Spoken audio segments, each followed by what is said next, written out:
Mukham karoti vachanam pangam langyate girim yat kripatamaham vande Shri Guru Dinataranam Paramanandam Madhavam. So in our last discussion, we had covered the introduction and the first chapter of the Bhagavad-Gita. So I will do a quick recap of what we did in our previous discussion. So in the introduction of the Bhagavad-Gita, we discussed how Srila Prabhupada, he establishes the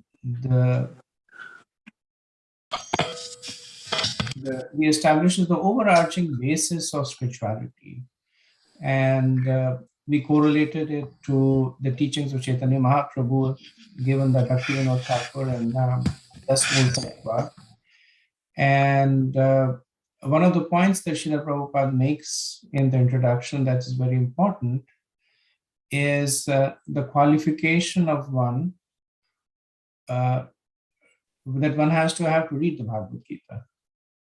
And the qualification was that one should have faith in Krishna. Now, he says it's not necessary that one should have firm faith, because that's what Bhagavad Gita would instill in us. But one should have some faith. If one does not even have soft faith, then one will simply read the Bhagavad Gita in a speculative mode. If one does not consider the statements of Krishna as coming from the personality of Godhead, then one would think Krishna is an ordinary person and speculate on everything that Krishna says. And by extension, we should also have faith in Srila Prabhupada, because if you don't have faith in Prabhupada in his position as a guru, the purports will not carry their potency. We'll think that Prabhupada is saying something, we're saying something else, or thinking something else. So Shraddha or faith is important in us able to get the essence of the Bhagavad Gita. And as we read the Bhagavad Gita, our faith increases. And it's an iterative process. It's not that one reads the Bhagavad Gita and develops asakti or unshakable faith. But if one reads with some faith, then one will end up with a greater level of faith. And every time that one reads the Bhagavad Gita with an increased faith, the new realizations, they will instill deeper faith. We also talked about why Bhagavad Gita is as it is, that even though Srila Prabhupada is writing his commentary, the reason it is called as it is because it preserves the essence of what Krishna wants to say. And the reason it preserves the essence is because the commentary is given by a practicing devotee who is connected to a bona fide parampara. These two qualifications are there. That it is not given by one who is a mental speculator, but one who is actually practicing the message of Krishna in his own life, demonstrating that practice, and one who is connected to a bona fide disciplic succession. Then we covered the first chapter of the Bhagavad Gita. We saw that it was divided into, it began with the question by Dhritarashtra, what happened, then the diplomacy of Duryodhana, how he uses clever words to scare the people, to motivate them, and to instill confidence in his soldiers. So all of that he does by the clever use of words and phrases. Following that are the signs of victory, the blowing of the conch shell, the presence of Krishna, the presence of Hanuman on the flag, the chariot. So all these are transcendental signs of victory. And then of the Pandavas. And then is the Krishna, and then Krishna appears in the Bhaktavasa power. Right? When Krishna appears, what is the first thing that happens? Arjuna orders him, take my chariot in between the two armies. And so as a chariot driver, he is taking a menial position and taking orders from his devotees, specifically for the purpose of expressing his love to them. And the rest of the chapter was the doubts of Arjuna. That when he saw, so when he asked Krishna to take his chariot between the two armies, where does Krishna take the chariot? Bhishma Drona Prabhupada, right in front of the two people that are most dear to Arjuna. Bhishma is his grandfather and Drona is his guru. Both were very affectionate to Arjuna, and Arjuna was very affectionate to both of them. So he takes right in front of the two people that are closest to Arjuna's heart, and then says, "Behold, O Arjuna," implying that these are the people that you will have to fight with and kill. So this indicates that Krishna is churning the heart of Arjuna to facilitate the speaking of the Bhagavad-Gita. Sometimes people say that if Arjuna was such a close associate of Krishna, that they would sit on the same couch and Arjuna would put his feet on Krishna's lap, then how did he reach that position and still not understand the basics of karma and jnana and bhakti? And the matter of fact is that Arjuna was always liberated. So Srila Prabhupada gives that example that when an expert mother-in-law wants to instruct the daughter-in-law, she instructs through the daughter. So the daughter-in-law is new, does not have a strong relationship with the mother-in-law, and she's doing something that is not correct. So the mother-in-law knows that if she chastises or corrects the daughter-in-law, she will not take it well. But the mother has a strong relationship with the daughter. So instead of chastising the daughter-in-law, she chastises the daughter, saying that this is not how this needs to be done. This is the right way to do it. And the daughter-in-law is observing. And that's how she learns. So that's what Krishna is doing. Arjuna was always liberated. He's an eternal associate of Krishna. But in order to instruct us, we have a weak relationship with Krishna in a conditioned state. He is putting his devotee under illusion for the purpose of instructing us. The questions that Arjuna is asking are questions that we should be asking, that we are faced on a day-to-day basis. So Arjuna asks the question that finally leads to him becoming uncertain about his participation in the battle. So that's where we ended with the first chapter. I'll pause over here and want to see if any of you have any questions with respect to our previous session.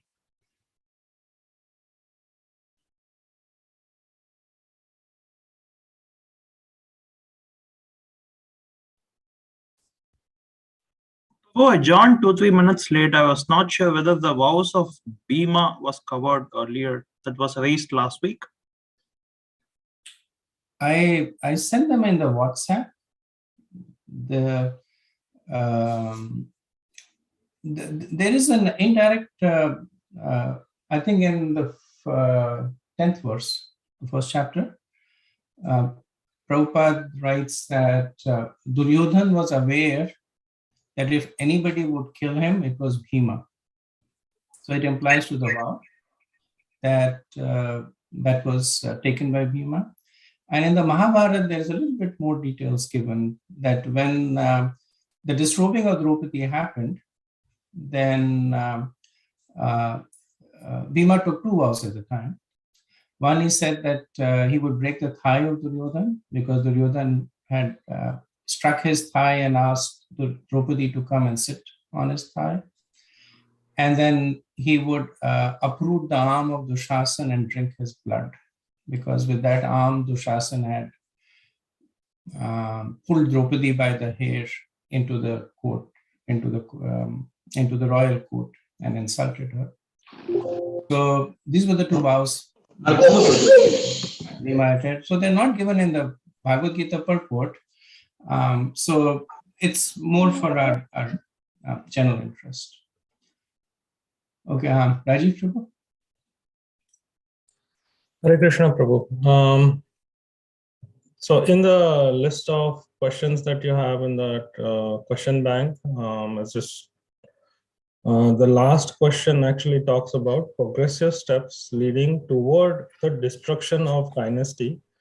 And it says here that it is referred in verses 39 through 42. But when you look at those verses, actually it starts with destruction of dynasty. So that seems to be a little bit off to me. So I just wanted to understand how those, what is the message? Is the message starting with destruction of dynasty, or what leads? Because the way the verses are, it starts with destruction of dynasty. I don't know if I'm clear actually. So I haven't looked at the specific correlation of the verses, but if you read that section, then you would have no problem. And Arjun speaks very, very clearly. Like, when the elders die, without the guidance of the elders, the women become polluted. There's unwanted progeny, and there's unwanted progeny. Then the social order gets destroyed, and then Varna Sankar happens after that, right? So it's a pretty straightforward explanation by Arjun about the destruction of the dynasty. Yeah, I think the question only was that it starts, that whole discussion, I thought the way I read it was it starts with destruction of dynasty. But what this question is actually asking for is, how does it start, or it leads to destruction of dynasty? Maybe I'll just text you, Prabhu, and then we can. Sure. Yeah. Thank you. I mean, I won't be too much hung up on the semantics. The focus is, what is the process that Arjun describes of Varna Sankar? So I won't be too much hung up on semantics, that it starts or ends. The question simply is, what is Arjun describing? And Prabhupada is pretty clear about how the process is described. And if you still have doubts, yeah, go ahead and text me. Thank you. Okay.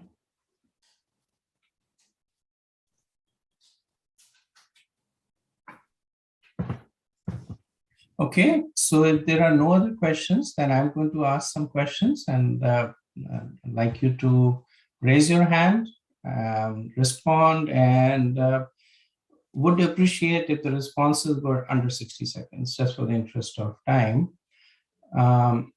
What does the chapter reveal about the inner mind of Dhritarashtra?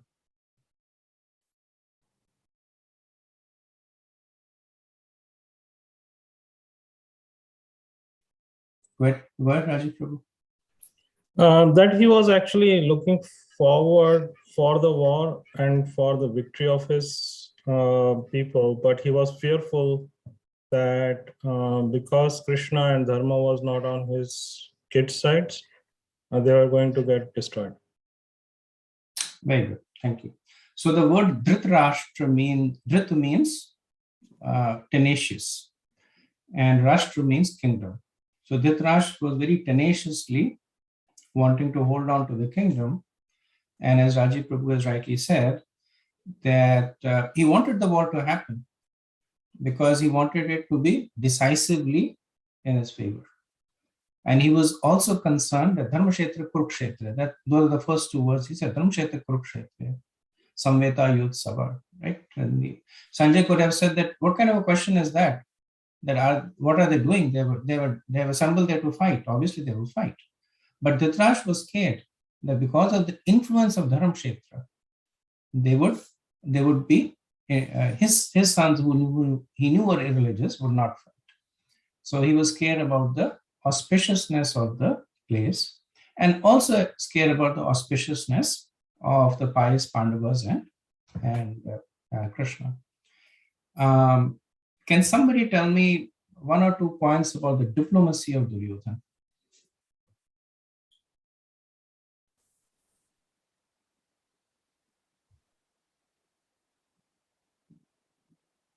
Hare Krishna, Prabhu Shakti here.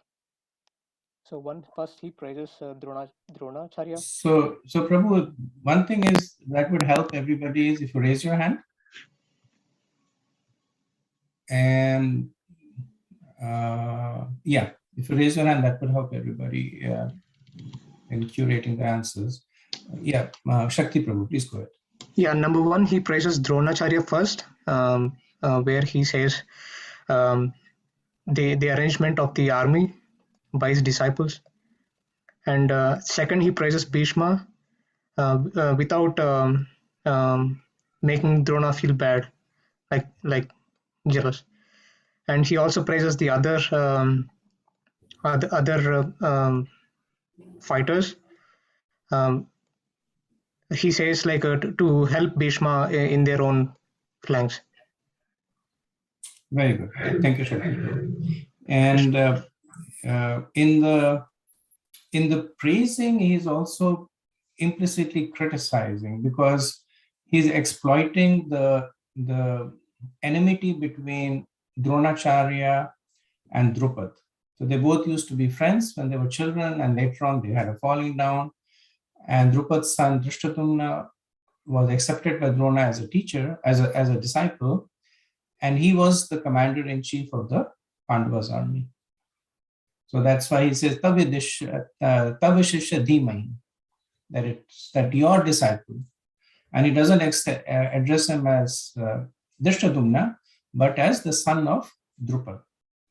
So he said, in the past, you have made the mistake of being very helpful towards the son of your enemy. Don't make that mistake again. So fight to your fullest extent. Can somebody tell me the doubts? So this chapter has 4 doubts of Arjun. Sri Padma Mataji, please go ahead. Hare Krishna Prabhu, I was just trying to, like, for the diplomacy, I was going to say that Duryodhana also uses like something like when someone is a patriot, like they're supposed to fight for their country. So he was using that also in his diplomacy, that despite all of this, despite you love them, despite you belong to this side and you have to fight for me. So that was just... That's great. Yeah, he actually makes that statement that all these warriors are willing to lay down their lives for me. So he's playing up the loyalty to the throne, and the acharyas say that it actually became prophetic, because all the warriors actually did end up dying, including Duryodhana. Very good. So the question was in terms of the doubts of Arjun. We have Bhagavati Mataji. Please go ahead. Bhagavati Prabhu, sorry. Hare Krishna Prabhu. So is it the reasons for not fighting, or just... Yes. So he has 5 reasons, right? So he gives 4 in the second chapter. So the reason for fighting, C is compassion. He says that he feels compassion for his relatives. Then E, enjoyment, saying if he's going to fight, he's going to lose all his relatives. So what's the point of having a kingdom without enjoyment? F is fearful of the sinful reactions. So if he's going to fight, he's going to kill his relatives. So there's a sinful reaction. D is destruction of the dynasty. So if he kills them, then, as you said, Varna Shankar and all that stuff, the steps. And then the I, which comes in the next chapter, is indecision, saying, I really don't know what to do, so I'm surrendering you too as my spiritual master. Very good. So I think it's good you learn the acronym. So the acronym has CFD, CFDI. So that gives us the 5 doubts that Arjun has. 4 of them are in the first chapter, and 1 is in the second chapter. So we have Vamsi Prabhu. Do you have a question, or do you have to add to the answer? No, Prabhuji. Yeah, I think I am fine. Thank you. You're fine. Okay, thank you.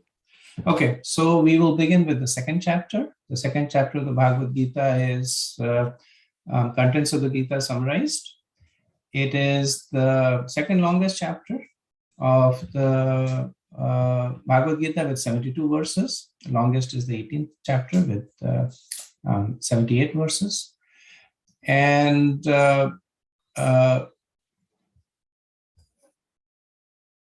it's essentially,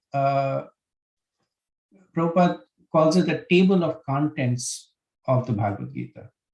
So expert orators, eloquent speakers, their style of speaking is that they will give a summary of what they are about to speak, and then after that, in the conclusion, they will once again summarize what has been spoken. And we see that Bhagavad-Gita is organized in this way. The second chapter is a sneak preview of what is going to come. After that, the Bhagavad-Gita is spoken, and the 18th chapter is a summary of all that has been spoken. So the second chapter is divided into 4 parts, and to facilitate the study of it, I'm going to break you into 4 rooms. So the 4 sections of the second chapter is the first section I will speak about to introduce the chapter. And after that, there are 4 sections. There is Gyan, there is Karma Kand, there is Buddhi Yoga, and there is the Sthitadhir Munir, the position of the equipoised sage. So we saw the first chapter ending with Arjun expressing concerns about his ability to fight. And the second chapter opens with Krishna chastising Arjun. Right? He says that you're acting like a Shudra. Where have these doubts come onto you? These things lead to infamy. Now, Arjun at this point has not accepted Krishna as his spiritual master. So the chastisement of Krishna is that of a friend. They have this Sakhya Bhav. They're almost of the same age and very close friends. So in that mood, Arjun is saying, it's like a friend goes to a friend and says, I'm going to do something bad. And the friend says, this is really stupid. You don't have to act like that. So in that mood, Krishna says that this is not the code of conduct for a Kshatriya. And where has this miserly weakness come upon you?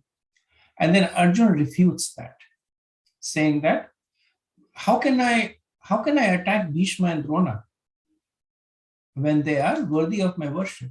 So we see Krishna's trick is working. He took the chariot of Arjun and put it right in front of Bhishma, Drona, Pramukha, right in front of them. And Arjun says, how can I attack Bhishma and Drona? I should be offering them Guru Puja. Bhishma is my grandfather. He protected me, and Drona has taught me everything I know. So Arjun says that I'm not refusing to fight because of weakness of heart, but I'm refusing to fight because of the higher principle over here. Right? So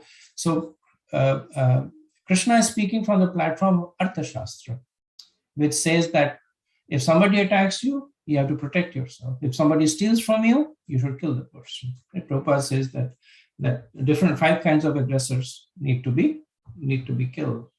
Those who plunder your riches, those who kidnap your wife, those who poison you, arson, and the Kauravas had done all of them against them. So Arjun says that this is all from Arthashastra. Arthashastra is the handbook of law. Now, he doesn't say that specifically in Bhagavad Gita, but the acharyas, they interpolate and say that this is what he's implying. He's saying, I'm speaking from the platform of Dharma Shastra, which talks about forgiveness, which talks about surrender to Guru. So it is not weakness of heart. It's that I'm actually taking a higher position. Now, if the conversation had stopped at that point, the Bhagavad Gita would not have been spoken. Now, after this, Arjun, because he is sincere, he says, I do not know what to do. That is the root of all the doubts in Arjun. I do not know what to do. So earlier on, he was speaking decisively. He was saying that sin will befall us if we kill those who are coming in front of us, because it will result in the destruction of the society and just for our personal enjoyment. So very, very, very, very authoritatively, he's speaking.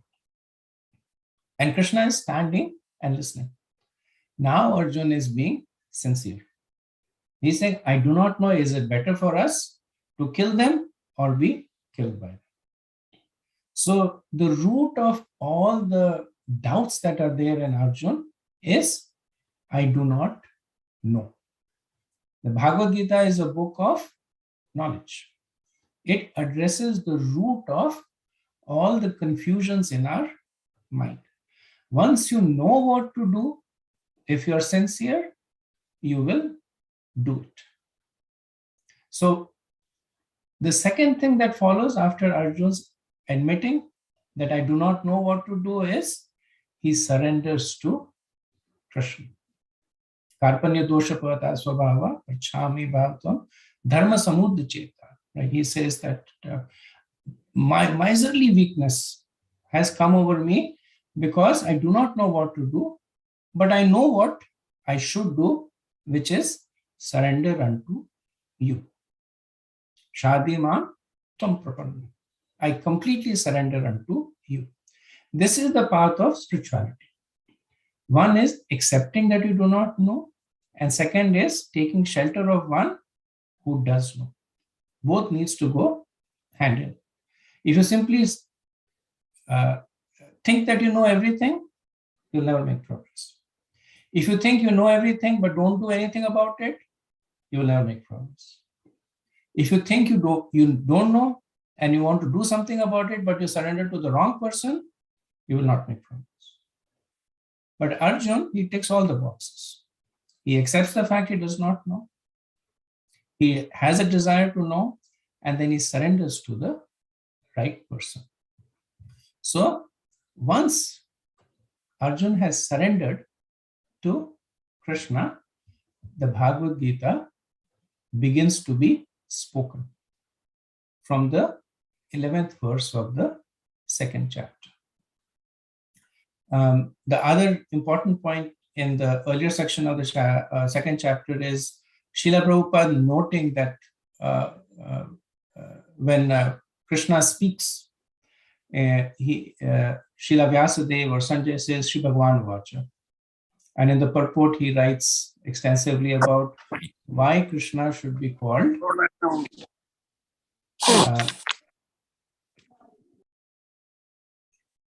so why Krishna should be called Bhagavan. Right? So he talks about Parashar Muni's definition of Bhagavan, one who has all the 6 opulences. He also quotes the Paribhasha Sutra, the defining verse. So in the Bhagavatam, there are 2 defining verses. So Savai Pumsha Parodharmo Yato Bhakti Radhok Sajaya Hitukiya Pratiyata Yatma Suprasiddhati. Right? That's considered to be the core verse of the Bhagavatam. It's Savai Pumsha Parodharmo Yato Bhakti Adhok Sajaya. That the essence of all the dharma is Yato Bhakti Adhok Sajaya, is that of Krishna. So Prabhupada uses that to establish the position of Krishna. And then Prabhupada also speaks about the 3 aspects of the personality of Godhead. And that is the other 1 to 11 was from the Bhagavatam, where, what's that verse? Vadanti tattva vidas. Vadanti tattva vidas tattvam yajnanam advayam brahmeti paramatmeti bhagavaniti shabdayati. Right? So Prabhupada talks about the 3 aspects of the personality of God. Brahmeti paramatmeti bhagavaniti shabdayati. That the personality of God is perceived as the impersonal Brahman, as the localized Paramatma, and the personality of Godhead. So these are points that are made in the purpose, important points. You should read them and internalize them. So we will now proceed to the breakouts. Before the breakouts, I'll pause again and see if you have any questions so far.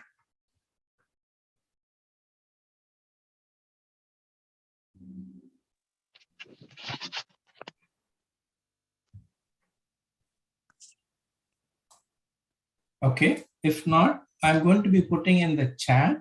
Oh, I'm sorry. Go ahead, Mataji, please.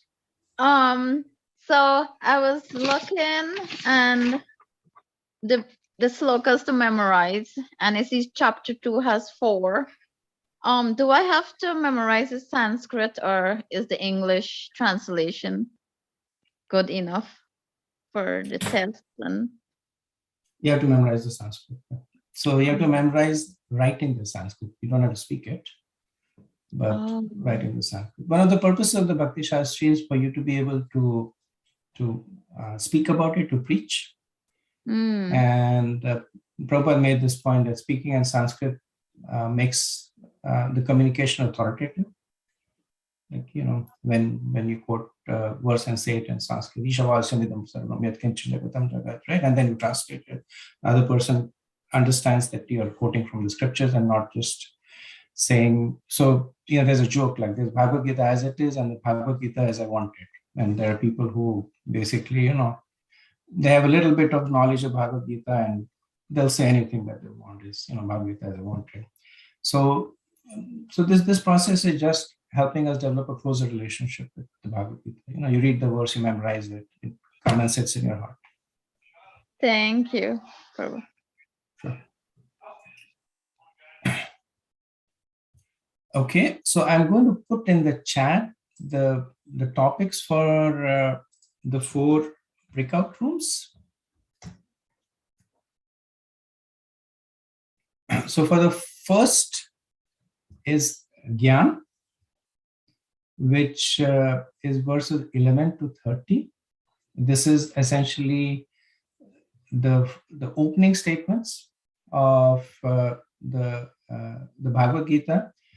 And the devotees who get this would essentially help understand others about how does this defeat the compassion argument of Arjuna. So Arjuna was talking about compassion, and Krishna speaks this set of verses. How does this defeat the compassion argument?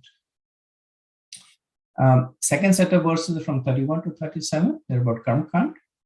And in the discussion, if you can surface, how does this defend Krishna, Arjuna's point of enjoyment? And fear, mostly enjoyment, but also it addresses fear of sinful reactions. 38 to 53 is Karma Yoga, and this is specifically there to defeat the argument about sinful reactions. And the last set of verses, 54 to 72, are the description of Sthitadhir, and the devotees, if they can present, how does our current practices in Krishna consciousness help us become a Sthitadhir?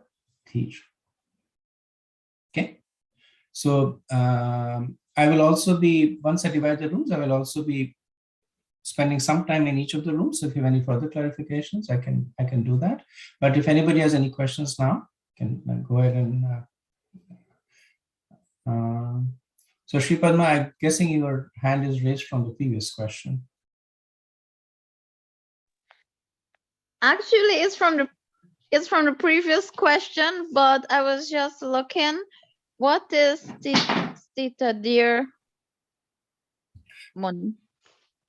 Sthitadhir Muni. So one thing I do want to emphasize is that for you to get, this is not just for you particularly, but for all the students, is please read the chapter thoroughly before you come for the class, right? Because the purpose of the class is to help clarify any doubts that you have after you read the chapter. If I do go through the chapter verse by verse, then it would take at least twice as long for me to do the course. Sthitadhir is Krishna talking about the position of one who is unaffected by the modes of material nature. Okay. Who's equipoised. Right? So here's a set of verses. Okay. Gayatri Mataji? Yes, I just wanted to ask, so the fourth group has to describe the qualities, how he sits, walks. That's what we need to describe, the group number 4? So what we need to describe is how does, so in this set, Krishna describes the characteristics of a Sthitadhir Munir. What the group needs to share is how does one's practice in Krishna consciousness qualify one to be such a person? That's basically how he walks, how he sits, and how he talks. Is this the question, or? So how he talks, walks, and sits, that is Arjun's question to Krishna, right? In response to that, Krishna gives the characteristics of the person, and the characteristics are described for a Sthitadhir. The group needs to figure out how does our current practice in Krishna consciousness help us imbibe those characteristics. So there are two parts of it. One is to identify what are the characteristics that Krishna explains. And the second is, how does our practice in Krishna consciousness help us develop those characteristics? And Srila Prabhupada explains that quite elaborately in the purports of these verses.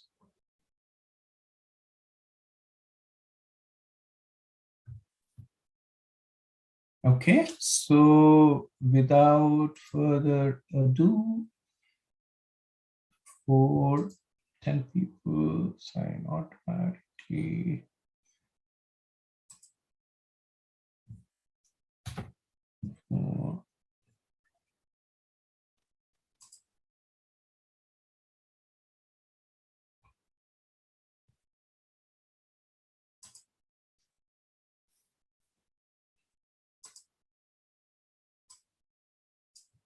So I'm going to give you 20 minutes. 20 is too little. I'll give you 15 minutes and then a few minutes after that for the presentation.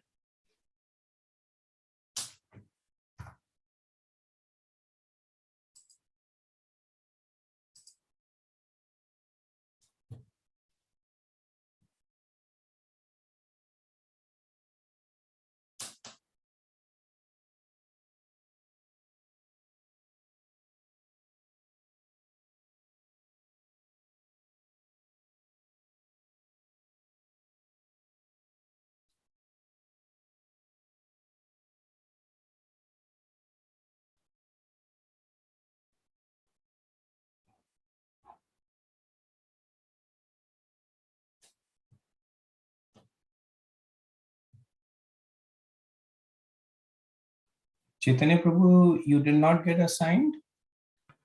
I'm the host, Prabhu, so I don't get assigned. I'm searching where my name is, which group it is, so that I can join that group.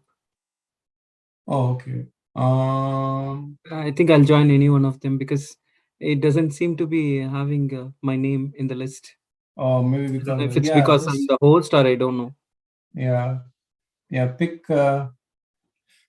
room 3. Room 3, Prabhu? Okay, Prabhu. Yeah. Thank you. There's 9 people there. Yeah.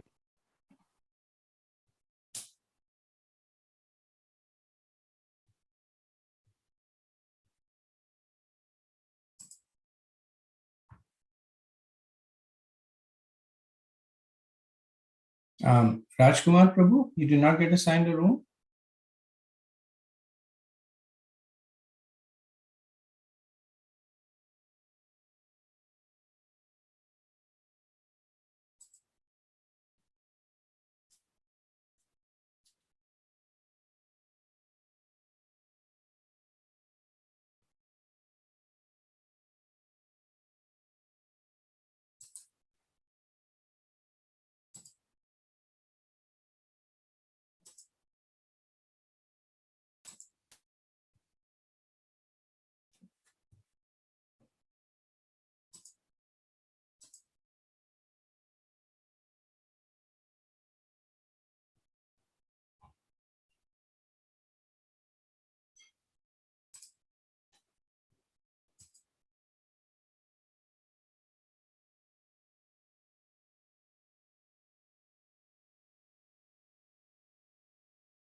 Hare Krishna Prabhu's Hare Krishna Rajkumar Prabhu Prema Madhurya Mataji.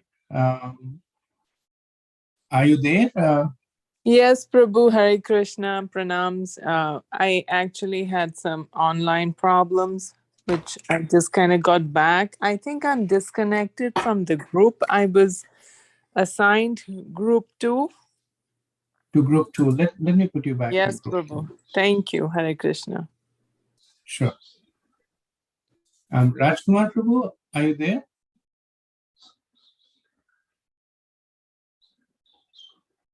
Rajkumar Prabhu?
That's strange.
Okay, Hare Krishna, welcome back.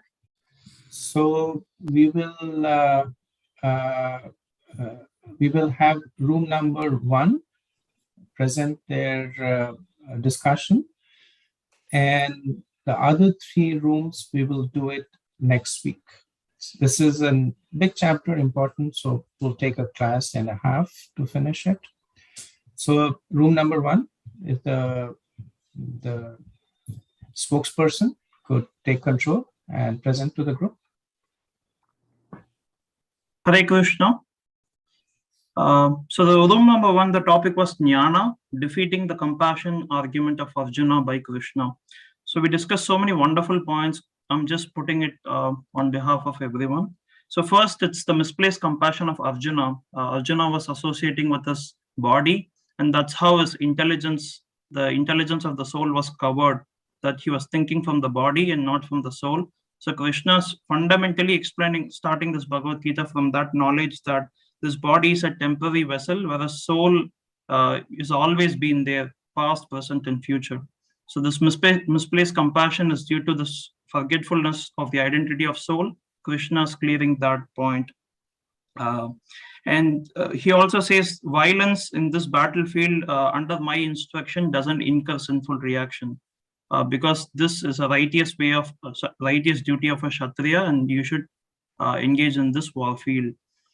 So in text 15, Krishna says who's eligible for liberation. So text 14 talks about tolerance, matara sparshastha kaunteya, tolerating dualities of life. And text 15 talk about one who tolerate the dualities of life is certainly, Krishna says, certainly eligible for liberation. So that was very clear. And it also, text 18 talks about do not be lazy, Arjuna, you need to stand and fight. So this again talks about the determination of a Kshatriya on the battlefield, that he shouldn't be indecisive, but he should fight. This is text 18. And he also says in text 18 that this material bodies surely come to an end. Oh, therefore, oh, fight, oh, Arjuna. So he emphatically says this body will surely come to an end. And there's also further verses that talks about the nature of the soul, characteristics of the soul. So in one verse, text 30 talks about life come from life, and it doesn't come from a combination of material elements. So that was one point. And in purport of text 23, Mayavadis, Prabhupada says Mayavadis cannot clearly explain how the soul come into existence. This is text 23. And final 2 points, that this violence in the warfield is okay because it's for the supreme dharma, supreme justice, to establish the dharma. And this fundamental jnana that we are, Prabhupada explains that this jnana is knowing the knowledge, knowing the differences between matter and spirit, and the super spirit. And the final point is from the purport of text 22, where it talks about, it referring to the Mundaka Upanishad and Svetashvatara Upanishad, where it's talking about the 2 birds sitting in the same tree, one being the enjoyer of the fruits in the tree and the other being the observer. So the enjoyer of the fruit is the soul, who forgets his identity as the servant of the Supreme Soul, but whereas the Supreme Soul is sitting and watching the bird being enjoying the fruit. So these were a couple of points that Krishna talked to Arjuna in kind of defeating his misplaced compassion. Hare Krishna. Hare Krishna, thank you. Very comprehensive, and covers all the important points. So this section of the chapter, Sankhya, it's the only time in the Bhagavad-Gita where Krishna talks about the soul. He'll not speak about the soul. So from 211 to 230, that's the only time he talks about the nature of the soul. And the reason is that it is considered to be a fundamental prerequisite. If one does not accept the fact that the body and the soul are different from one another, then the rest of the Bhagavad Gita is basically irrelevant. So Krishna speaks at one, keeps it there, and then moves on.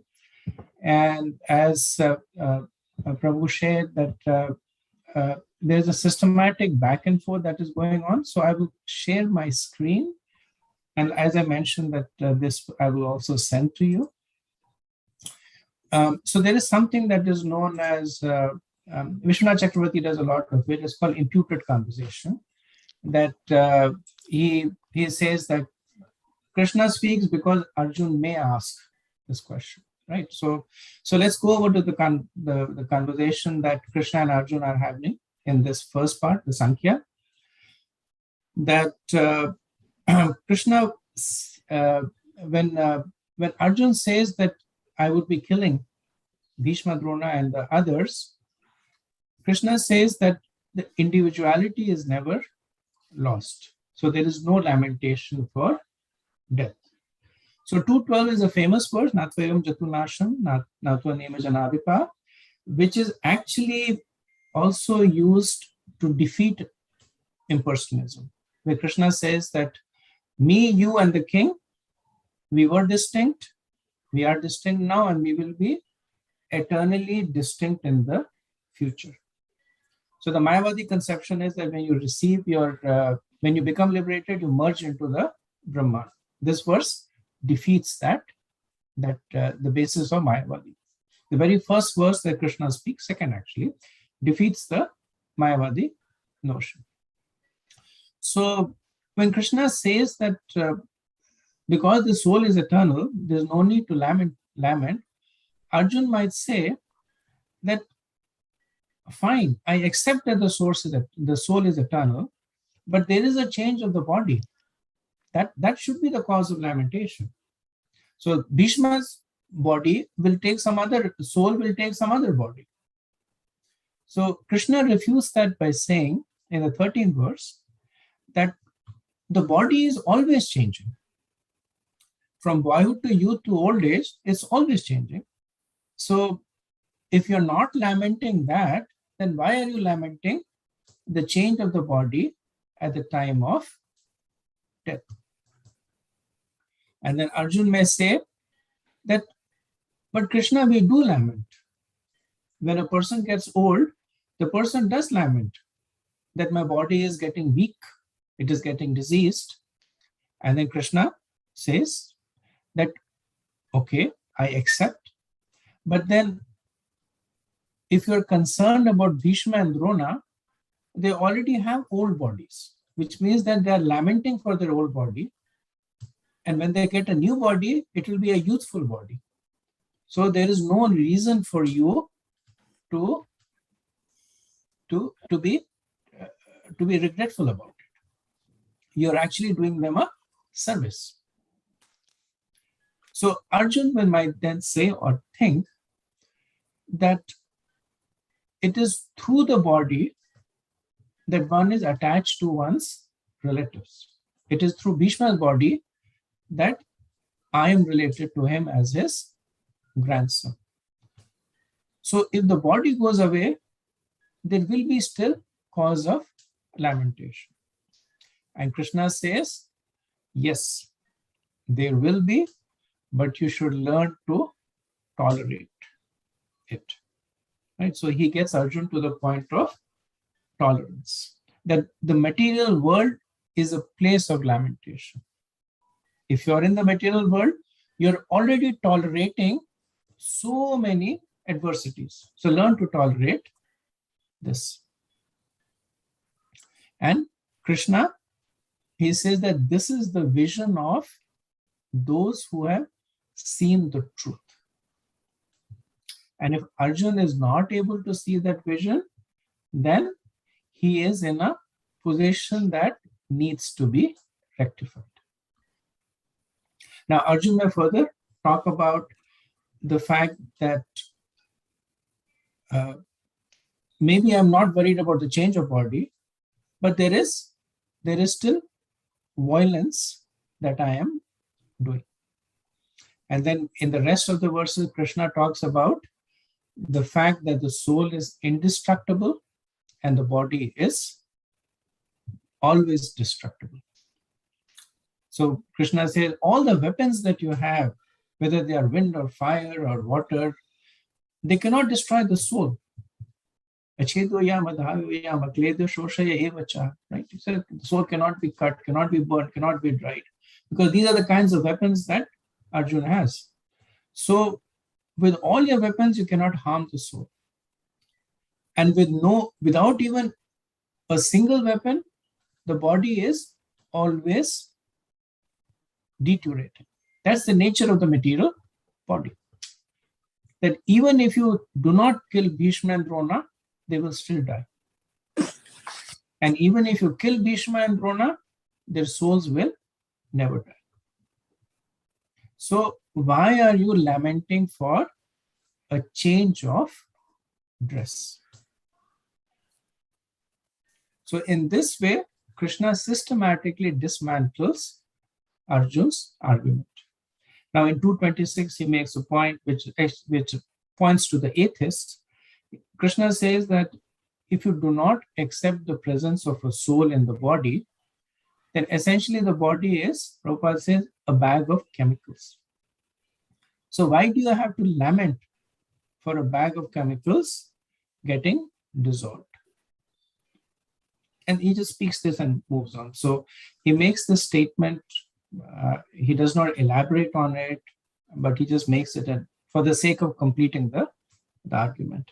If you think the body has a soul, then all these arguments will convince you that the soul cannot be harmed and the body is always being destroyed. Jatasya dhruvam mrityu dhruvam janma mritasya cha. Right? One who takes birth is sure to die, and one who dies is sure to take birth. Right? But he says, even if you think that the body has no soul, then there's no reason for you to lament, because essentially it's just a combination of various elements. So why would you want to lament for a combination of various elements? So this is the Sankhya that Krishna speaks about. And as I mentioned, he speaks about it and will not speak about it later. The other three sections of the chapter, we will do it next week. And then hopefully we'll get time to also start the third chapter. So please read on the third chapter in preparation for our discussion next week. I'll pause here for a few minutes and see if you have any comments or questions.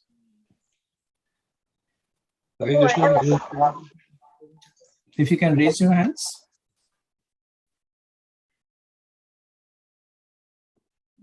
Advaitari Prabhu. Hare Krishna Prabhu. It's such a nice class. Are you able to hear me? Yes, Prabhu, I can. Okay. Hare Krishna. Hare Krishna. So my question is this. So in one sloka, sorry, there's some echo.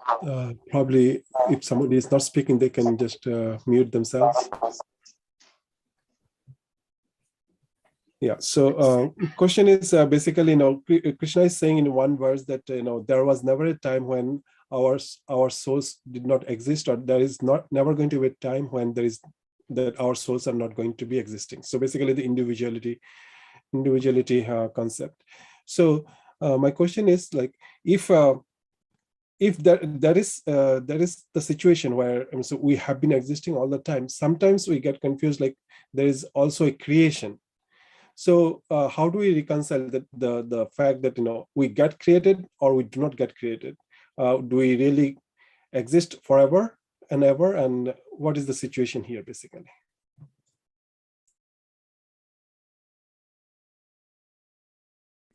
Prabhu, you're speaking. Yes, sorry. So when creation is talked about, it is talked about from the perspective of the qualitative aspect of the soul. So when it is said that Krishna creates the souls, it talks about the fact that Krishna is the cause of the existence of the soul, and qualitatively the souls are the same as Krishna. Does not talk about the quantitative time aspect. It does not say that Krishna created the soul on such and such date or at such period of time. There are three things that are considered to be eternal: Krishna, Jiva, and Shastra. These three things are always existing. So even when we say that Krishna speaks the scriptures, So it may indicate that there is they're predicating that at some point Krishna spoke the scriptures, but there is no point at which the scriptures were not existing, and there were no point at which the jivas were not existing, and there's of course no point at which Krishna was not existing. Okay, Jai Govinda, Tulsi Priya Mataji. Hare Krishna, Prabhu. My question was that since we'll be continuing this in the next session, will you be sharing the questions that were there for the other three groups? The questions are there in the chat, Prabhu, in the chat session. Oh, okay. Yeah, you can see them over there. Yes, we see them. Okay, Prabhu. Okay, Prabhu. Thank you. Sure. Kopila Mataji. Hare Krishna Prabhuji, Dhanvat Pranam, Jai Shri Prabhupada. Prabhuji, the questions on the chapter 2, it was saying one of the question is, what is meant by Swadharma and what are the two types of Swadharma, Prabhuji? I didn't get what are the two types of Swadharma, so I wanted to check with you. So there is the Varnashram Dharma and there is the Paradharma. So when the jiva is in a conditioned state, then the Swadharma is to follow his Varna and Ashram. So if he's a Brahman, he does Brahmanical duties. Kshatriya, he does Kshatriya duties. So that is the Swadharma of one who is conditioned. One who is aspiring to be liberated, the Swadharma is Savaitimsha Parodharmo Yato Bhakti Ratvoksujaya, is devotional.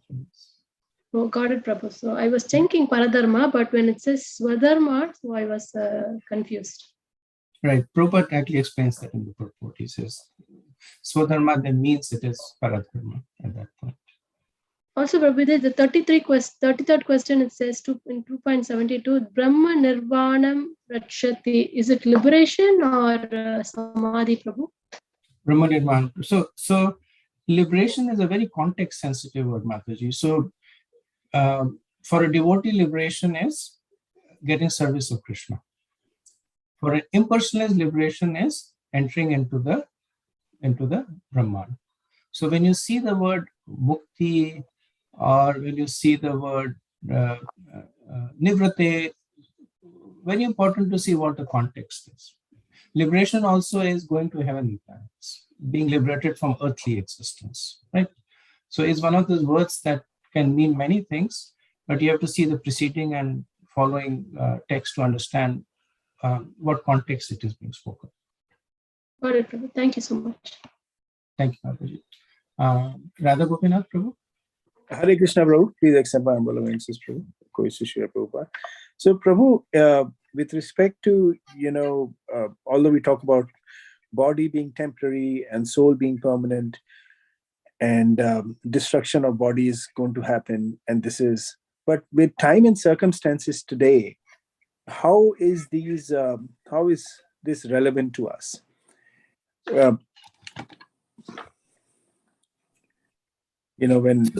So, Prabhu, the purpose of Sankhya is to help us develop detachment.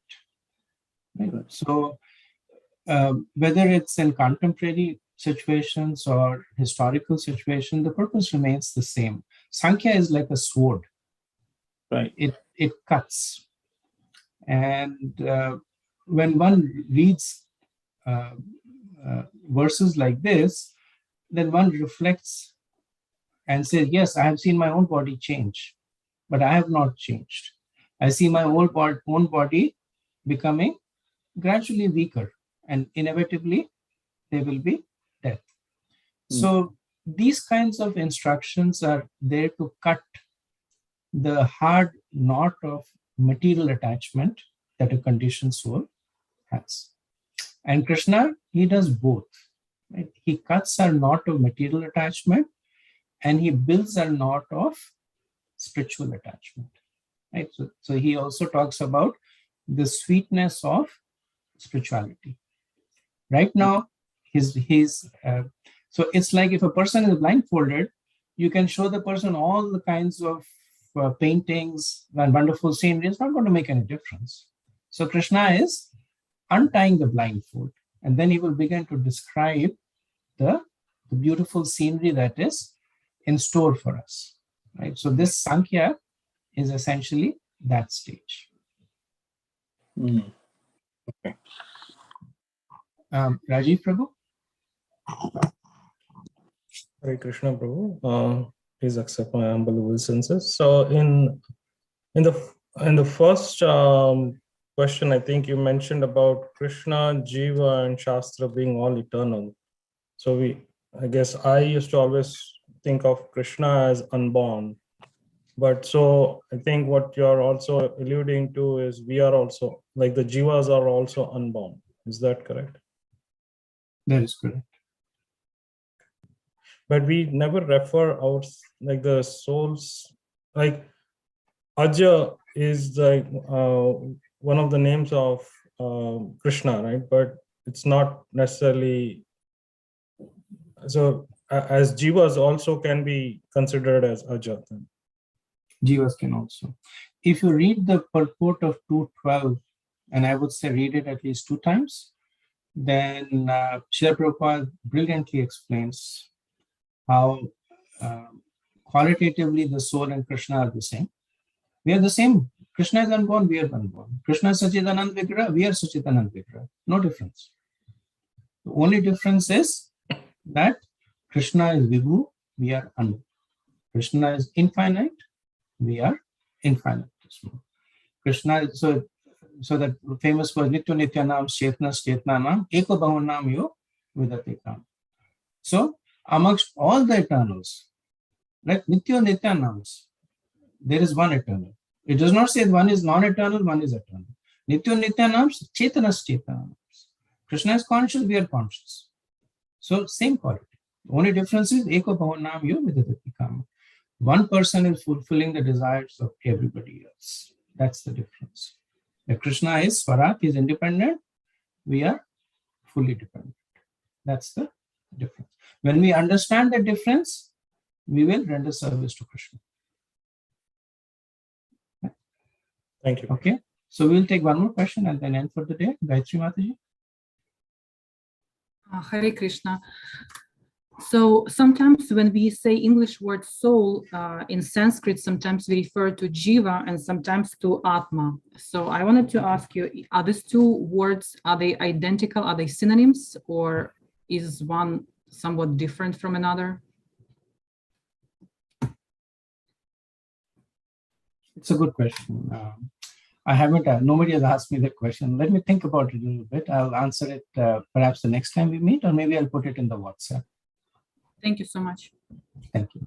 Okay, so we'll end here. Thank you so much. Vanchakalpatarubhyascha kripa sindhubhya eva cha patitanam pavanebhyo vaishnavebhyo namo namah. Ananta koti vaishnavrinda ki jai. Srila Prabhupada ki jai. Thank you, Prabhu. Hare Krishna. Hare Krishna. Thank you, Prabhuji. Hare Krishna. Thank you very much, Prabhuji. Hare Krishna, everybody.